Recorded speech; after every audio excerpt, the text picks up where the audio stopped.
ची सवय आहे हे मला माहिती आहे, पण उभा राहण्याचा काळ नुकताच येऊन गेलाय, त्यामुळे आता बसलं तरी काय हरकत नसावी.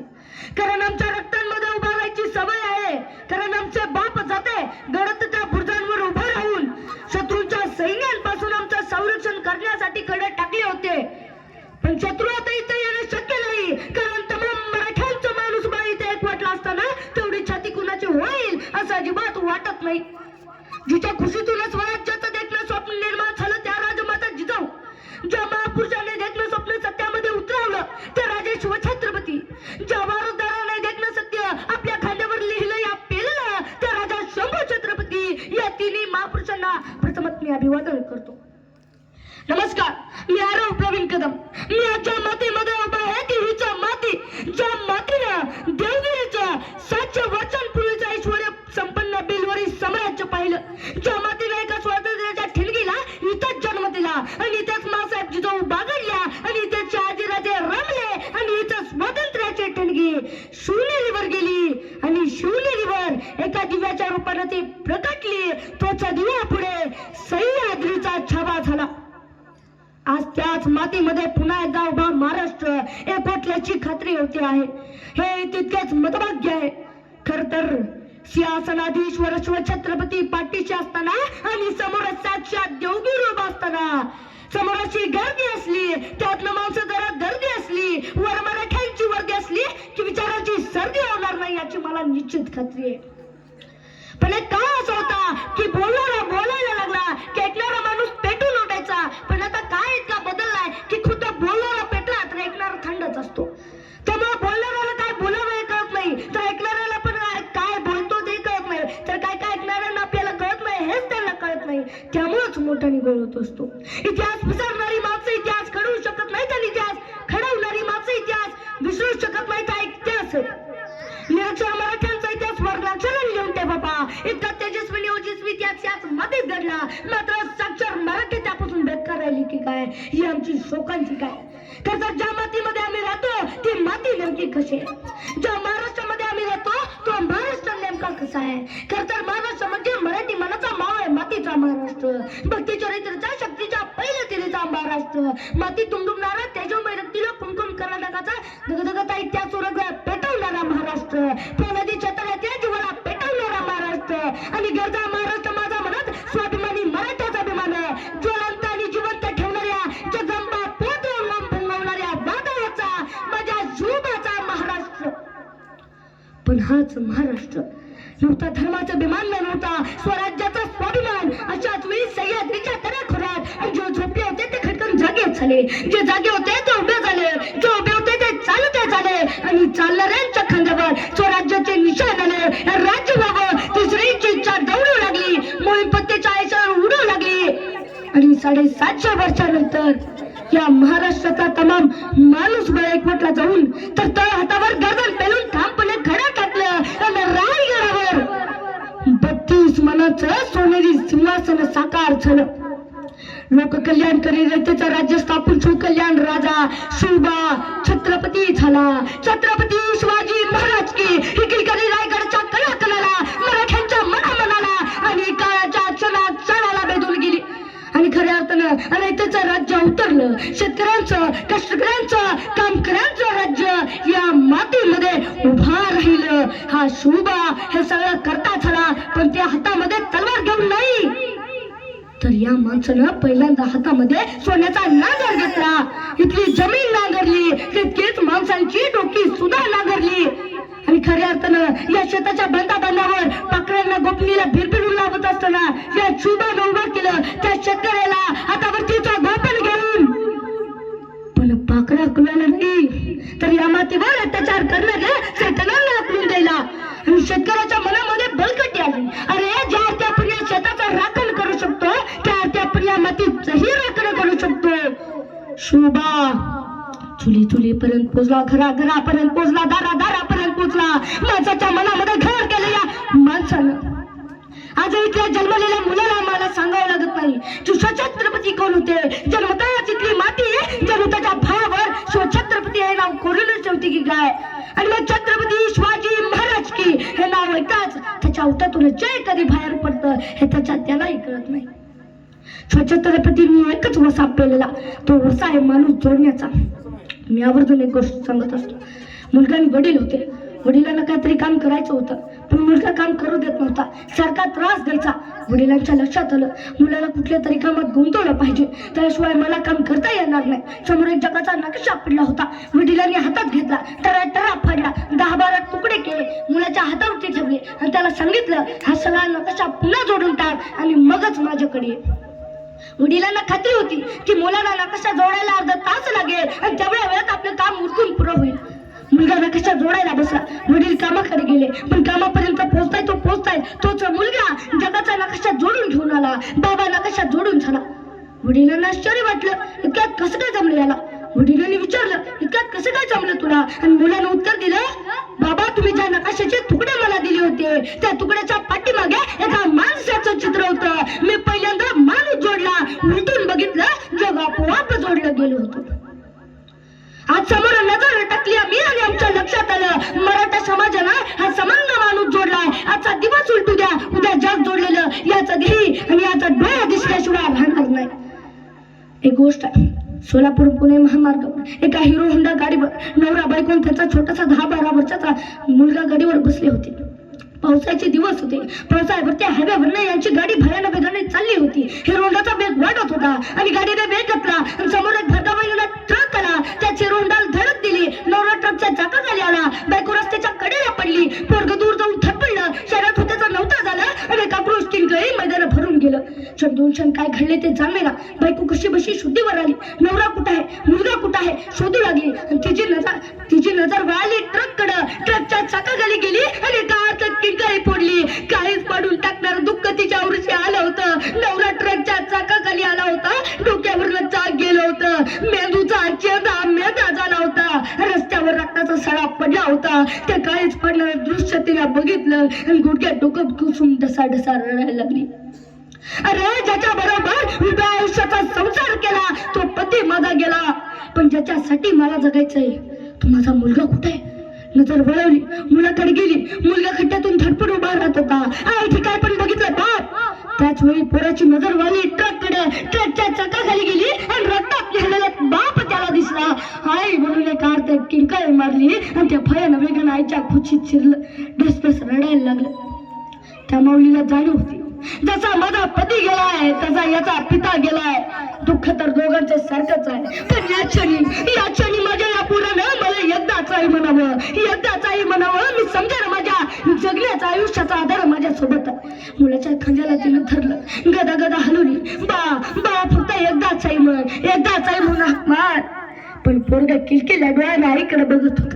लाख कोशिश केली, लाख प्रयत्न केला, पण तोंडातून शब्द येत नव्हता, कंठातून शब्द फुटत नव्हता. आणि त्यावेळी त्या मुलीला जाणीव झाली. बापाचा मृत्यू उघड्या डोळ्याने बघितला आणि पोराची वाचा गेली. त्या मुलीला वाटलं, आज नाही उद्या आपला पोर बोलेल, परवा बोलेल, तेरवा बोलेल, महिन्यांनी, 2 महिन्यांनी, 6 महिन्यांनी, वर्ष, 1.5 वर्ष, 2 वर्ष, 2.5 वर्ष उलटून गेली. पोरग मुकच राहिलं. एके दिवशी ती आई आपल्या त्या मुलाला घेऊन शाळेच्या स्नेह संमेलनाला गेली. समोरच्या रंगमंचावर खुर्चीवर स्थानापन्न झाली. समोरच्या रंगमंचावर एक छावणीचं दृश्य दाखवलं गेलं आणि छावणी दाखवलं पोरगाई त्याचा चिरलं आणि छावणीचा पडदा उघडला आणि समोर आला आमचा तानाजी. हातामध्ये लखलखती संचार घेतलेला, पाठीशी मावले होते. हर हर महादेवाचा गजर करत असणारे आणि पोराला टंग दिशी खुर्चीवरनं उडी मारली. काय घडते ते बघायला लागला. तानाजी गरजला होता. आधी लगीन कोंडाण्याचं, मग रायबाचं आणि जय भवानीची किलकारी गरजली आणि पोराच्या लक्षात आलं, ज्या आरती तानाजी आहे त्या आरती शिवछत्रपती इथे असणार. हात घट्ट झाले मोठ्या आबळ्यात. तोपर्यंत शिवाजी येताना दिसले. श्वास पुन्हा रक्तात सकाळ सळसळला आणि पोराच्या तोंडातून एक हाक गेली, आई बघतो शिवाजी.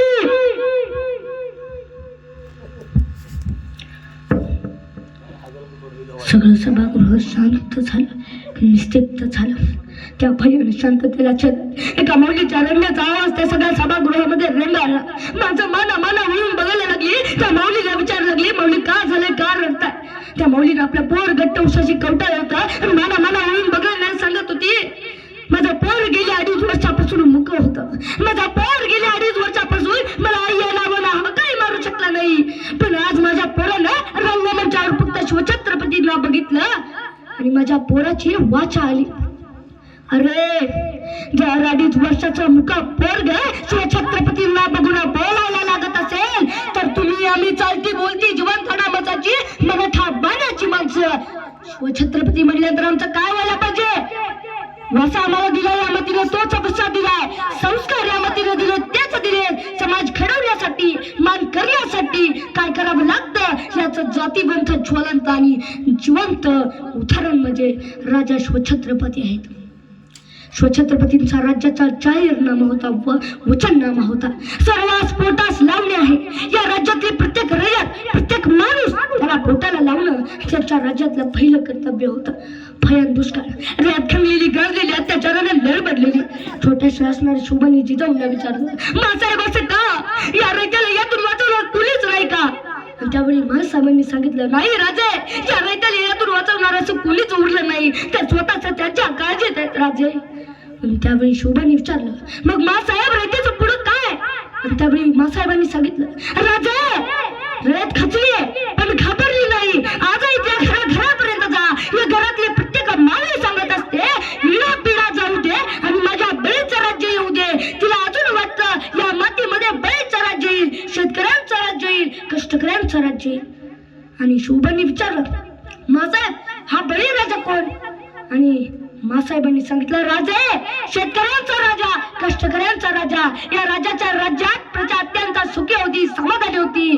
पण डोक्यावर पाय ठेवला आणि शेतकऱ्याच्या डोळीवरचा बळी राजा नावाचं छत्र हरवलं. तेव्हापासून राजा पोरके राजे आणि पक्षांनी त्या दिवशी शुभा उठून म्हणाला, मासाहेब मी होईल तो बळी राजा, मी निर्मिन ते शेतकऱ्यांचं राज्य. आणि या मावळ मातीमध्ये शेतकऱ्यांचं राज्य उभा राहिला. इतिहासाच्या पानावरती सांगितलं आम्हाला, अरे शिवछत्रपतींनी राज्य उभं केलं. कुणाच्या जोरावर, कुणाच्या बळावर? आम्ही आवर्जून सांगतो, आमचे शिवछत्रपती म्हणायचे, अशीच आमची एकी असते बदले छत्रपती, दिल्ली झुकली असती पाऊल कराड बारामती. आम्ही आवर्जून सांगतो, दिल्लीच्या तख्ता राखी तो मराठा माझा, अरे दिल्लीच्या तख्तावरी बैसी तो मराठा माझा. भली भली माणसं होऊन गेली. अरे कोण होती? गौतम बुद्ध आमचाच होता, महावीर आमचेच होते, सम्राट अशोक चंद्रगुप्त अरे कोण होते? अरे आमच्याच रक्तातले, आमच्याच मातीतले. नवं साम्राज्य घडवण्याचं सामर्थ्यपणी याच रक्तात आहे, याच मातीत आहे. हे सामर्थ्यपणी आम्हाला या मातीनं भार केले. या महाराष्ट्रातले पहिले सहकारी बँक मासाहेब जिजाऊंनी काढली. आम्हाला माहिती असू नये शेतकरी कसा दाखवावा याचा प्रतिनिधी स्वरूप शिवछत्रपतींनी दाखवलं. आम्हाला माहिती असू नये ज्या घरातली स्त्री पुढे असते तो समाजच पुढे असतो. आणि इतिहासाच्या पानापासून मराठ्यांच्या घरातली स्त्री नेहमीच पुढे आहे, हे आमच्या लक्षात राहिलं पाहिजे. आज आपल्याला वाटतं शिवछत्रपती पुन्हा असायला हवे होते, पण शिवछत्रपती घडवण्यासाठी पहिल्यांदा आम्हाला मासाहेब जिजाऊ घडवावी लागेल आणि तेव्हा कुठे हे स्वप्न साकार होईल. आणि हे आव्हान पहिल्या स्त्रियांनी पेलेलं पाहिजे, वाचलं पाहिजे. खर तर पुस्तकांनीच मस्तक सुधारतं आणि सुधारलेलं मस्तक कुणाचं असतं तर होत नाहीच, पण लाचारीनं कुणा पुढे नतमस्तक सुद्धा होत नाही. ही सगळ्यात महत्वाची गोष्ट आहे. पोटाची खळगी भरण्यापेक्षा पाठीचा कणा ताट ठेवण्यासाठी मराठींनी जगलं पाहिजे. कारण ज्या समाजाचा पाठीचा कणा ताट असतो त्या समाजाला फिकीचे डोहाळे कधीच लागत नाही, हे आमच्या लक्षात राहिलं पाहिजे. आपली पोरं उभा करताना 3 गोष्टी लक्षात ठेवा, 3 नियम लक्षात घ्या. आपलं पोरं पहिला पायावर उभा राहू द्या, त्याच्या हातात कंदील द्या आणि त्याला सांगा, तुझ्या पावलापुरता तुला प्रकाश आम्ही दिलाय, आता तुझी वाट तू निर्मायची.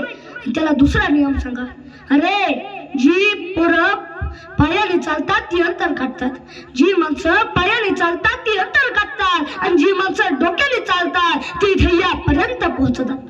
आणि त्याला तिसरा नियम सांगा, अरे आपल्या डोक्यात आणि आपल्या शेतात काय पिकतं त्यापेक्षा बाजारात काय विकतं हे ज्याला कळतं तो समाजच उभा राहतो. शिवछत्रपतींचा पुत्र म्हणून संभाजीराजे छत्रपती झाले. पण हाच संभाजी कसा होता जर आम्हाला विचारलं तर आम्ही 2 शब्दात उत्तर देतो, संभाजी रंगील होता आणि रंगील होता. आणि ज्या माणसानं 9 वर्ष तलवारीवर मरण पेलून धरलं, जो माणूस या सह्याद्रीच्या दऱ्याखोऱ्यात फुगवत राहिला, 120 लढाया केल्या, एकदाही पराभूत न होणारा राजा आणि एकदाही त्या करून माग न फिरणारा राजा, इतिहासाने नोंद घेतली आणि औरंगजेबाची कबर इतिहास याच्या परिसरात उभारली. त्या संभाजीला आम्ही बदनाम करून टाकलं. झोपलो होतो आम्ही. दादा कोंडकेंच्या चित्रपटातले एक गाणं आहे, चंदनाच्या पाटावर सोन्याच्या ताटावर मोत्याचा घास तुला भरविले. आम्हाला बरं वाटतं. चंदनाचा पाट आहे, सोन्याचा ताट आहे, मोत्याचा घास आहे, आणि भरवायला ते म्हणले तर आनंदच आहे.